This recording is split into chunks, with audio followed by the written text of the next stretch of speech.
El Nino dah tiba. Jom kita tengok macam mana ia boleh jejas bekalan ikan kita di Malaysia. Macam mana cuaca panas boleh jadi ancaman? Semuanya bermula dari air itu sendiri. Fenomena ni bukan setakat pasal bahang panas, tapi ia ubah keseluruhan rumah untuk ikan ternakan. Bila air makin panas, oksigen pun kurang. Ikan jadi stres dan penyakit senang merebak.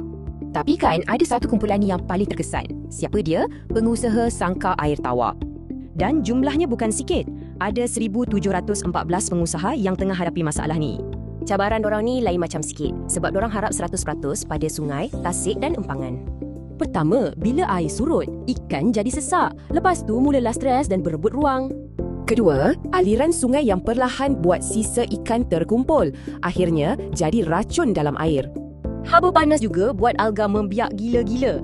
Alga ni sedut oksigen waktu malam. Jadi, apa kesannya dari segi duit?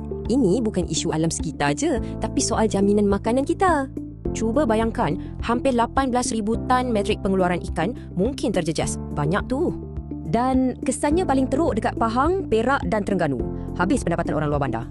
Jadi, apa nak buat untuk kurangkan kerugian ni? Nasib baik ada caranya. Kuncinya kena proaktif. Kena selalu pantau keadaan ikan dan sangkar untuk elak kerugian.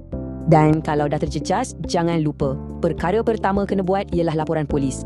Lepas tu, bolehlah mohon bantuan Specs Aquaculture. Ini boleh ringankan sikit beban kewangan tu.